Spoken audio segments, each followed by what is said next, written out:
আসসালামু আলাইকুম, IT net hosting এর পক্ষ থেকে সবাইকে স্বাগত জানাচ্ছি। আজকের বিষয় লাইট স্পিড ক্যাশ প্লাগইন কিভাবে সেটআপ করতে হয়। তো লাইট স্পিড ক্যাশ প্লাগইনটি যদি আপনি ব্যবহার করেন তো এটি প্রথমেই আগে ওয়ার্ডপ্রেসে লগইন করে নিতে হবে আপনার ওয়েবসাইটের। এরপর বাম পাশের যে প্লাগইনস অপশন আছে এখানে মাউস পয়েন্টার হভার করে ইনস্টল প্লাগইনস এই বাটনে ক্লিক করতে পারেন, অথবা সরাসরি প্লাগইনস বাটনে ক্লিক করলেও কিন্তু আপনি একই পেজে চলে আসবেন। এরপর আপনাকে লাইট স্পিড ক্যাশ প্লাগইনটি আপনাকে ইনস্টল করে নিতে হবে। ইনস্টল করার জন্য আপনি সরাসরি অ্যাড নিউ বাটনে ক্লিক করার পর এখানে সার্চ অপশনে লাইট স্পিড ক্যাশ এখানে টাইপ করার পর লাইট স্পিড ক্যাশ যে প্লাগইনটি আছে তা এখান থেকে ইনস্টল করে তা অ্যাক্টিভ করে নিতে পারেন। আমি অলরেডি ইনস্টল এবং করে নিয়েছি এবং এটি অ্যাক্টিভ করার জন্য অ্যাক্টিভ বাটনে ক্লিক করছি। তো আপনি ওইখান থেকেও অ্যাক্টিভ করতে পারেন, আর যদি ইনস্টল করে থাকেন তাহলে আপনি এখান থেকেও অ্যাক্টিভ করতে পারবেন। তো যদি এটি অ্যাক্টিভ করা না থাকে তাহলে আপনি এখানে অ্যাক্টিভ স্ট্যাটাস এখানে দেখতে পাবেন। তো এই অ্যাক্টিভে ক্লিক করে আপনি অ্যাক্টিভ করে নিতে পারবেন। তো যেহেতু আমার এই লাইট স্পিড ক্যাশ প্লাগইনটি ইনস্টল করা এবং অ্যাক্টিভ করা হয়ে গেছে, এখন এটিকে কনফিগার করতে হবে। তো কনফিগার করার জন্য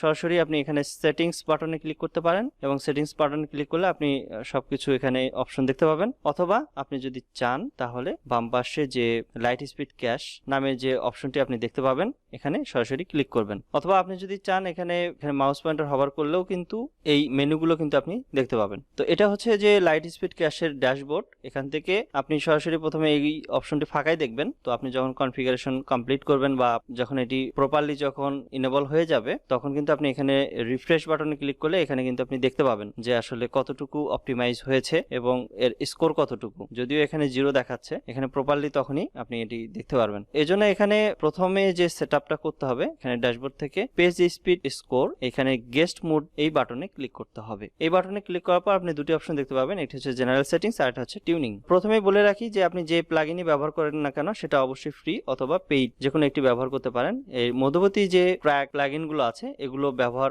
না করাই ভালো, বরং এটি ব্যবহার করলে আপনার ওয়েবসাইট হ্যাকিং থেকে শুরু করে ম্যালওয়্যার বা ভাইরাস এই ধরনের অনেক কিছুরই কিন্তু আপনি সমস্যা সৃষ্টি হতে পারে এবং আপনার সমস্যাগুলো ফেস করতে হতে পারে। তো অতএব ফ্রি অথবা আপনি পেইড যে কোনো একটি প্লাগইন আপনি ব্যবহার করতে পারেন। এবং আপনি যদি লাইট স্পিড ক্যাশ এই প্লাগইনটি ব্যবহার করতে চান এবং আপনার ওয়েব সার্ভার বা আপনার হোস্টিং এ এই লাইট স্পিড সার্ভার ব্যবহার করছে কিনা বা লাইট স্পিড এনেবল করা আছে কিনা এটা আপনাকে চেক করে নিতে হবে। তো আপনার সার্ভারে যদি লাইট স্পিড না থাকে তাহলে কিন্তু আপনি এখানে প্রপারলি আপনি কিন্তু এখানে ভালো ইউজেস এক্সপিরিয়েন্স পাবেন না বা এই প্লাগইনটি কিন্তু কাজ করবে না যেভাবে আপনি এখানে কনফিগারেশন করেন না কেন। এই প্লাগইনটি অটোমেটিক আপগ্রেড করতে চান তাহলে আপনি এটি অন করে দিতে পারেন।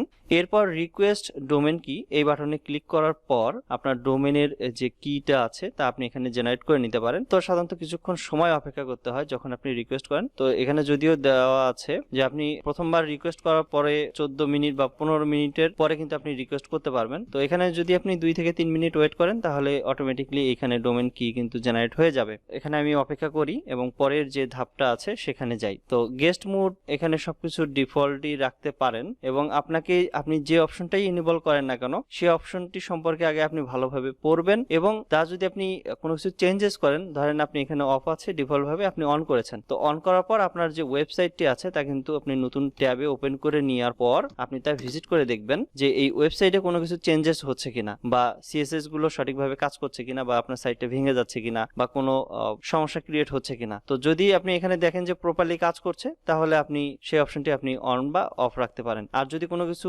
চেঞ্জেস হয় যে এখানে সাইটটা ভেঙে যাচ্ছে বা কোনো কনফ্লিক্ট করছে তখন আপনি সেই অপশনটি কিন্তু অফ করে রাখবেন। তো এইভাবে আপনাকে প্রত্যেকটা অপশন আপনি চেক করে করে আপনাকে কিন্তু অন করতে হবে। এটি হচ্ছে মূলত প্রপার কনফিগারেশন সিস্টেম বা সেটআপ সিস্টেম। এরপর সার্ভার আইপি অ্যাড্রেসে আপনি আপনার যে সার্ভারের আইপি বা সি প্যানেলের আইপি তা কিন্তু আপনি এখানে দিতে পারেন, দিয়ে আপনি সেভ চেঞ্জেস বাটন ক্লিক করতে পারেন। আর যদি আপনি নোটিফিকেশন অন রাখতে চান বা অফ রাখতে চান তা কিন্তু এখান থেকে স্ট্যাটাস থেকে চেঞ্জ করতে পারেন। তো আমি এটি ডিফল্টে রেখে দিচ্ছি এবং পেজটি যদি আমি রিলোড দেই তাহলে আমি দেখতে পাবো যে এখানে ডোমেন কি কিন্তু অলরেডি জেনারেট হয়ে গেছে। তো 2 মিনিট আমি অপেক্ষা করেছি, তার মানে এখানে তার আগে হয়তো বা জেনারেট হয়ে গিয়েছিল। তো যাই হোক, এখন এটি সেভ চেঞ্জেস বাটনে ক্লিক করে আমি এটি সেভ করে নিচ্ছি। ডোমেন কি জেনারেট করার পর আপনি যদি এই লিঙ্ক টু QUIC.cloud এ যদি আপনি এখানে লিঙ্ক করতে চান আপনার ডোমেনটি তাহলে আপনি কিন্তু এই বাটনে ক্লিক করে আপনি কিন্তু লিঙ্ক করে দিতে পারেন। তো এটি আমি আপাতত দরকার হচ্ছে না, তারপরেও আপনি এখানে ডিটেলস পড়ে নিতে পারবেন। তো এরপরে আমি টিউনিং এ যাচ্ছি এবং টিউনিং এ যা আছে ডিফল্ট ভাবে তা রেখে দিয়ে পরের স্টেপে যেতে হবে। পরের স্টেপটি আছে হচ্ছে ক্যাশে। তো এটি গেল জেনারেল সেটিংস। তো এরপরে আমাকে ক্যাশে যে সেটিংস আছে সেখানে যেতে হবে। ক্যাশে সেটিংস থেকে আপনি যদি ক্যাশ ইনেবল করতে চান তাহলে অবশ্যই অন রাখবেন। তো এটি ডিফল্ট ভাবে অনই থাকবে, বাকি যা যা আছে সবই অনই রাখতে পারেন। এবং দ্বিতীয় যে অপশনটি আছে তা হচ্ছে ক্যাশ লগ ইন ইউজার। তো মূলত এই অপশনটি হচ্ছে যে যদি আপনার যে ওয়েবসাইটে লগ ইন ইউজাররা আছে, যেমন যে ইউজারকে আপনি ইউজার ক্রিয়েট করে দিয়েছেন, সেটা হতে পারে অ্যাডমিনিস্ট্রেটর, সেটা হতে পারে এডিটর, যাদেরকে যে এক্সেসি দিয়ে রেখেছেন না কেন, সেই ইউজারগুলো যদি এখানে আপনার ওয়েবসাইটে লগ ইন করে এবং লগ ইন করে যদি পূর্বের ডাটাগুলো যদি তাকে দেখাতে চান, অর্থাৎ যদি কোনো কিছু আপডেট করা হয় সেটা কিন্তু সাথে সাথে কিন্তু তারা কিন্তু দেখতে পাবে না, ক্যাশ থেকে কিন্তু লোড হবে। এটি সাধারণত না করাই ভালো, এটি অফ করে রাখাই ভালো হবে, কারণ এখানে যে রিসেন্ট ডাটাগুলো আছে বা আপডেটেড যে ডাটাগুলো আছে তারা সেটা দেখাই বেটার। তো তাদেরকে তো আসলে ক্যাশে থেকে লোড করায় কোনো লাভ নেই। এরপরে যে আপনার ওয়েবসাইটে যে কমেন্টস গুলো আছে সেগুলো যদি ক্যাশ করতে চান তাহলে এটি অন রাখবেন। এরপরে বাকি যে বিষয়গুলো আছে লগ ইন পেজ, এগুলো আপনি ডিফল্ট ভাবে অনই রাখতে পারেন। এখানে ক্যাশ পিএসপি রিসোর্স আপনি এখানে এটি চাইলে অফ করে রাখতে পারেন। তো এটি যদি আপনি অন রাখেন তা এখানে বেনিফিটেড হচ্ছে যে আননেসেসারি বা অপ্রয়োজনীয় পিএসপি রিকোয়েস্ট গুলো আপনি চাইলে অ্যাভয়েড করে আপনার সার্ভারকে আরো ইমপ্রুভ করতে পারেন এই ক্যাশিং এর মাধ্যমে। তো এখানে লার্ন মোডে যে আপনি বিস্তারিত দেখতে পাবেন, এটি যদি আপনি অন রাখতে চান অন রাখতে পারেন। তো আমি এটি অনই রেখে দিচ্ছি। এরপর যে ক্যাশ মোবাইল, তো মোবাইল ফোনের ক্যাশ ইনেবল করে রাখার জন্য আপনি এটি অন করে দিতে পারেন। অর্থাৎ এটি যদি আপনি অন করে দেন তাহলে সার্ভারে একটা সেপারেট ক্যাশ কপি করে রাখবে আপনার শুধুমাত্র মোবাইল ভিজিটরের জন্য। এতে করে মোবাইল ভিজিটররা দ্রুত আপনার ওয়েবসাইটটি লোড করতে পারবে। বাকি স্ক্রল করে যা দেখতে পাচ্ছি এটি ডিফল্ট রেখে আপনি সেভ চেঞ্জেস বাটনে ক্লিক করবেন। এরপর টিটিএল এ যাবেন। টিটিএল অপশনে ক্লিক করে যা আছে তা এখানে আপনি ডিফল্টই রেখে দিবেন। টিটিএল অপশনটি হচ্ছে যে আপনার কত সেকেন্ড বা কত সময় পর আপনার এই ক্যাশটি এক্সপায়ারি হয়ে যাবে। এখানে আপনি সেকেন্ড দেওয়া থাকে সব সময়, এই এত সেকেন্ড পর পার উইক পরে আপনার এই যে ওয়েবসাইটের ডাটাগুলো আছে বা ক্যাশ ডাটা আছে তা কিন্তু এক্সপায়ার হবে। তো এখানে কিছু পরিবর্তন করার দরকার নেই, তবে আপনি যদি টিটিএল সম্পর্কে আরো বেশি ভালো ধারণা থাকে বা কত সময়ের জন্য এক্সপায়ার করতে চাচ্ছেন ক্যাশ, তা কিন্তু আপনি ডিফল্ট ভাবে এখানে সেট করে দিতে পারেন। তো এটি আমি ডিফল্ট রেখে দিচ্ছি। এরপর পার্স অপশনে যাবেন। পার্স অপশনে থেকে আপনি এখানে অন করাই থাকবে। এখানে যদি আপনি অল পেজেস ক্লিক করেন তাহলে যদি কোনো একটি পেজে আপনি কাজ করেন অর্থাৎ আপডেট করেন, আপডেট করার পরে বা চেঞ্জেস করার পরে সকল পেজ কিন্তু এখানে সেই ক্যাশগুলো কিন্তু রিমুভ হয়ে যাবে। তো এই জন্য এটি অল পেজেস দেওয়ার দরকার নেই। ধরেন আপনি কোনো একটি স্পেসিফিক একটা পেজ নিয়ে আপনি কাজ করছেন বা এখানে শুধুমাত্র চেঞ্জেস করছেন, এখানে তাতে করে হবে কি যে আপনার কিন্তু সকল ক্যাশগুলো কিন্তু রিমুভ হয়ে যাবে। তো বাকি পেজগুলোতে তো আপনি কাজ করেননি, তাহলে বাকি পেজগুলো তো ক্যাশ রিমুভ করার কোনো প্রয়োজন নেই। এই জন্য এখানে ডিফল্ট ভাবে যা আছে তাই রেখে দেওয়া ভালো হবে। আর যদি আপনি চান যে না আমি একটি পেজে কাজ করব বা যতটুকুই কাজ করি না কেন সবগুলো পেজ থেকে ক্যাশ আপনি রিমুভ করবেন, তাহলে এটি অল পেজেস অপশনে চেকমার্ক বক্সে ক্লিক করে দিয়ে চেক করে দিতে পারেন। এরপরে যে অপশনগুলো আছে তার ডিফল্ট রেখে দিতে পারেন, তার মানে এখানে কোনো কিছু আমাকে চেঞ্জ করতে হচ্ছে না। এবং আপনি যদি এখানে টাইমার সেট করে দিতে চান যে শিডিউল পার্স টাইম, তো এই টাইম পর পর বা এত সময় পর পর ওয়েবসাইটের ক্যাশ তা রিমুভ হবে বা পার্স হয়ে যাবে বা ক্লিন হবে, সেটাও কিন্তু আপনি এখানে সেট করে দিতে পারেন। এখানে সময় কিন্তু আপনি স্পেসিফিক ভাবে সেট করতে পারেন। তো এটা আপাতত দরকার নেই, যদি আপনার দরকার হয় তাহলে আপনি এটা সেট করে নেবেন। এরপরে যে এক্সক্লুডস অপশন আছে এখানে যাবেন। তো এখানেও কোনো কিছু চেঞ্জ করার দরকার নেই, এটি ডিফল্ট ভাবে রেখে দিবেন। আপনি যদি কোনো স্পেসিফিক ইউআরএল ক্যাশ করতে না চান তাহলে সেই ইউআরএল টুকু আপনি এখানে কপি করতে পারেন। তো কোনো একটি ইউআরএল যদি থাকে যে ইউআরএলটি আপনি ক্যাশ করতে চাচ্ছেন না, তাহলে সেই ইউআরএল এর শেষের অংশটুকু অর্থাৎ আপনার যে ডোমেন নাম থাকবে domain-name.com বা domain.extension, এটি বাদ দিয়ে বাকি যে ইউআরএলটা থাকবে সেই ইউআরএলটুকু কপি করে নেবেন। এরপর সেই ইউআরএলটুকু আপনি এখানে পেস্ট করে দিবেন। দেওয়ার পর আপনি এখানে সেভ চেঞ্জেস বাটনে যদি ক্লিক করেন তাহলে শুধুমাত্র স্পেসিফিক এই ইউআরএলটি ক্যাশ হবে না। তো এটি যদি আপনি করতে চান তাহলে এইভাবে করতে পারেন। এরপরে যে বাকি অপশনগুলো আছে এটা আপনি পরে নিয়ে দেখবেন এবং সেটার বিস্তারিত জানার পর আপনি সেটা ইনেবল অথবা ডিসেবল করে রাখতে পারেন। এরপর ডু নট ক্যাশ রোল, তে আপনার ওয়েবসাইটের যে ইউজার আছে administrator, author, contributor, customer, editor বা তাদের জন্য ক্যাশ ক্রিয়েট হবে না, এটি যদি আপনি ডিসেবল করতে চান তাহলে এটি চেক মার্ক বক্সে চেক করার পর সেভ চেঞ্জেস বাটনে ক্লিক করবেন। তো মূলত এই কিছু কিছু ওয়েবসাইট আছে যেমন কোর্স রিলেটেড সাইট। তো এই ধরনের সাইটে কি হয় যে সাবস্ক্রাইবার থাকে বা কাস্টমার থাকে বা বিভিন্ন রোলে কিন্তু অনেক ইউজার থাকে। তো সেই ইউজারদেরকেও কিন্তু অনেক ক্ষেত্রে দেখা যায় যে দ্রুত লোড করার জন্য ক্যাশ সাধারণত ইনেবল করে দিতে হয়। তো আপনি চাইলে সেই রোল কিন্তু এখানে ক্রিয়েট করে ইনেবল করে দিতে পারেন, অথবা তাদের থেকে আপনি ক্যাশ কিন্তু যেন না হয় সেটাও কিন্তু আপনি সিলেক্ট করতে পারবেন। তো পরের যে স্টেপ আছে ইএসআই, তো এখান থেকে আপনি যা আছে তা ডিফল্ট ভাবেই রেখে দিতে পারেন, এখানে কিছু চেঞ্জেস করার দরকার নেই। একইভাবে অবজেক্ট ক্যাশে এটি আপনি অন করে দিতে পারেন যদি আপনার সি প্যানেলে বা আপনার সার্ভারে মেম ক্যাশ এবং রেডস এক্সটেনশন যদি ইনেবল করা যায়। তো এটি সাধারণত আপনি পিএসপি এক্সটেনশন থেকে খুব সহজেই এটি ইনস্টল করতে পারবেন, মেম ক্যাশ এবং রেডস। এবং মেম ক্যাশ যদি ব্যবহার করতে চান তাহলে মেথড এখানে মেম ক্যাশ, আর যদি রেডিস যদি ব্যবহার করতে চান তাহলে আপনি মেথড হিসেবে রেডিস কিন্তু সিলেক্ট করতে পারেন। তো এখানে খুবই ইম্পর্টেন্ট যে পার্ট সেটা হচ্ছে যে অবজেক্ট ক্যাশ। তো অবজেক্ট ক্যাশ যদি আপনি অ্যাক্টিভ করতে চান তাহলে এখানে অন বাটনে ক্লিক করবেন এবং এখানে স্ট্যাটাস যেটা আছে যে অবজেক্ট ক্যাশ ইনেবল করার জন্য এখানে মেম ক্যাশ এক্সটেনশন এবং রেডিস এক্সটেনশন এই দুটি কিন্তু আপনার সার্ভারে কিন্তু অ্যাক্টিভ থাকতে হবে। তো যদিও সার্ভারে মেম ক্যাশ এক্সটেনশন এবং রেডিস এটি সাধারণত দেয়াই থাকে, তো ডিফল্ট ভাবে এটি ডিসেবল থাকতেই পারে। তো এটি আপনি ইনেবল করতে পারবেন ম্যানুয়ালি আপনার পিএসপি এক্সটেনশন থেকে। আপনি যদি মেম ক্যাশ মেথড হিসেবে ব্যবহার করতে চান তাহলে এটি ইনেবল করে নেবেন এক্সটেনশন, আর যদি রেডিস ব্যবহার করতে চান মেথড হিসেবে তাহলে এখানে রেডিস অপশনটি সিলেক্ট করে নেবেন। তো বাকি যা আছে এরপর এখানে ডিফল্ট ভাবেই রেখে দিবেন, আর কিছু করার দরকার নেই। এখানে যে আরেকটা বিষয় যে ক্যাশ ডাব্লিউপি অ্যাডমিন, তো অনেক ক্ষেত্রে আমরা যখন ডাব্লিউপি অ্যাডমিন ড্যাশবোর্ডে লগ ইন করতে চাই তখন কিন্তু একটু লেটে লোড হয়। তো এটি যদি আপনি ইমপ্রুভ করতে চান এবং দ্রুত যদি লোড করাতে চান তাহলে আপনি এটি কিন্তু অন রাখতে পারেন। তো এটি যদি অনই আছে ডিফল্ট ভাবে তো বাকি কিছু দরকার নেই। অনেক ক্ষেত্রে হয় কি যে পেইড এবং আপডেট ভার্সনের ক্ষেত্রে কিন্তু অনেক ফিচার কিন্তু এখানে অ্যাড হতে পারে, তো এর থেকে আপনি কিন্তু বেশি ফিচার দেখতে পারেন। তো এটি সাধারণত আপনাকে দেখে নিয়ে আপনার ওয়েবসাইট চেক করতে হবে এবং সেই অনুযায়ী আপনি কিন্তু ইনেবল এবং ডিসেবল করতে পারেন। এরপর ব্রাউজারে ক্লিক করবেন, ব্রাউজার অপশনে ক্লিক করার পর এটি খুবই ইম্পর্টেন্ট, এটি অন করে দিবেন। ব্রাউজার ক্যাশ মূলত হয় কি যে যদি আপনি ইউজারের ব্রাউজারে যদি আপনি আপনার ওয়েবসাইটের ডাটাগুলো ক্যাশ হিসেবে রাখতে চান তাহলে কিন্তু এটি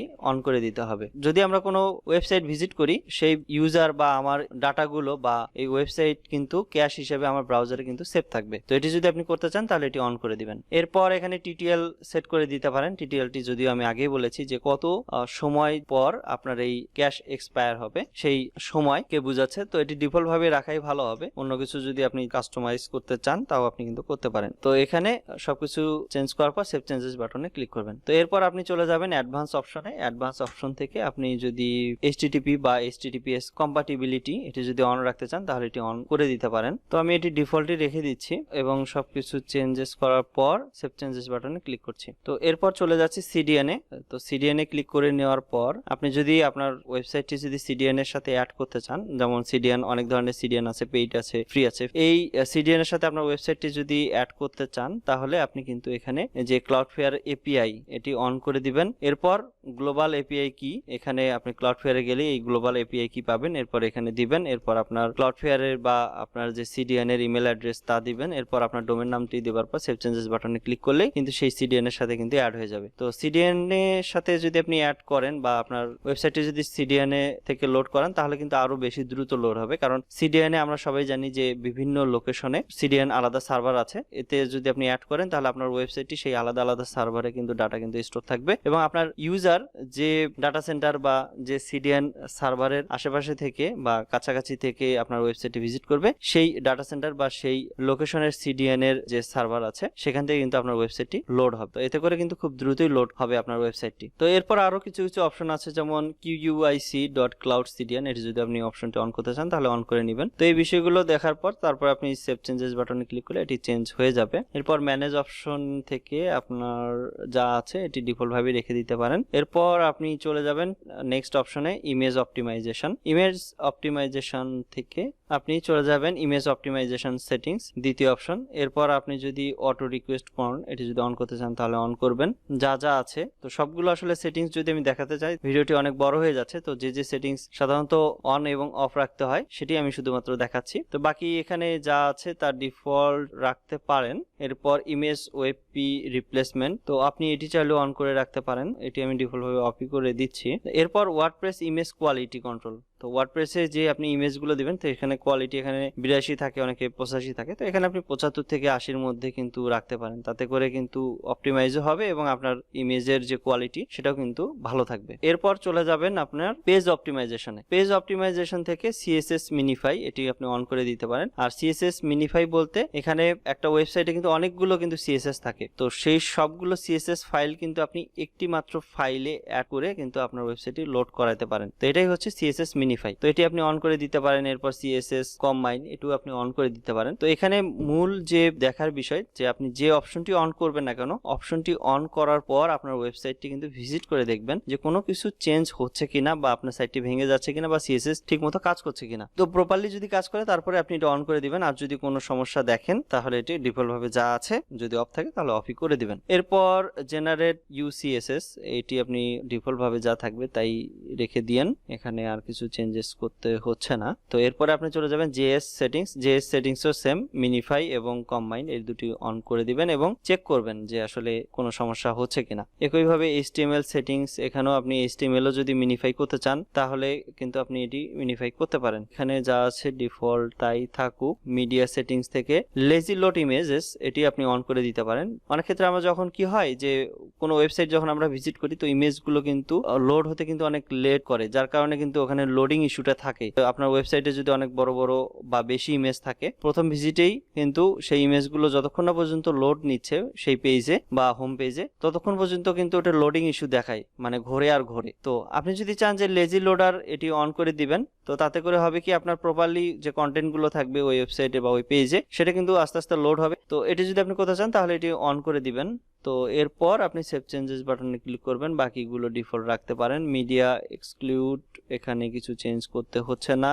লোকালাইজেশন থেকে আপনি গ্রাভার্ডার যে ক্যাশ সেটা আপনি এনেবল করতে পারেন, গ্রাভার্ডার ক্যাশ ক্রন এটিও আপনি অন করে দিতে পারেন, এটি অন করার দরকার নেই। তো বাকি যে থাকে টিউরিং এখানে যা আছে তাই থাকুক, এবং এখানে আপনি চাইলে রোল ক্রিয়েট করে দিতে পারেন, রোলে আপনি এখানে সিলেক্ট করতে পারেন, তো এখানেও কিছু করার দরকার নেই। এরপর আমি ডাটাবেজে যাচ্ছি। ডাটাবেজ থেকে আপনি যদি ক্লিন অল করতে চান তাহলে ক্লিন অল ক্লিক করতে পারেন। তো ক্লিন অল মানেই হচ্ছে যে ডাটাবেজের যে ক্যাশগুলো আছে তা কিন্তু রিমুভ হয়ে যাবে, অর্থাৎ ডাটাবেস অপটিমাইজার। তো এখানে কিছু পরিবর্তন করার দরকার নেই, তবে আপনি যদি ডাটাবেস অপটিমাইজ করতে চান আপনি চাইলে এখানে অপটিমাইজ করতে পারেন, তো এটি সাধারণত দরকার হয় না। তো বাকি অপশনগুলো আর কিছু করার দরকার হচ্ছে না। তো এইভাবে আপনি যে ক্যাশ প্লাগইনটি আছে লাইটস্পিড ক্যাশ প্লাগইন তা কিন্তু আপনি কনফিগারেশন বা সেটআপ করতে পারেন, এবং আপনি যদি সকল ক্যাশ যদি আপনি একবারে যদি পার্স করতে চান বা ক্লিন করতে চান তাহলে এখানে চলে আসবেন হচ্ছে টুল বক্সে, এরপর পার্স অল এই অপশনে ক্লিক করবেন। অথবা আপনি আরেকটি ভাবেও ক্লিন করতে পারেন, এখানে আপনার লাইটস্পিড ক্যাশে প্লাগইনে আপনি সিলেক্ট করবেন, এরপর টপ বার মেনু থেকে পার্স অল অথবা পার্স অল এলএস ক্যাশ বা purge all CSS JS cache এই তিনটি অপশনই আপনি ক্লিক করে করে কিন্তু সকল ক্যাশ কিন্তু রিমুভ করতে পারেন। তো এই ছিল আজকের মতো ভিডিও। এই ভিডিওর কোনো পার্ট যদি আপনার বুঝতে অসুবিধা হয় সেক্ষেত্রে এই ভিডিওর কমেন্ট সেকশনের মাধ্যমে জানাতে পারেন। এতক্ষণ আমাদের এই ভিডিওটি দেখার জন্য আপনাকে অসংখ্য ধন্যবাদ। আপনার দিনটি শুভ হোক। আসসালামু আলাইকুম।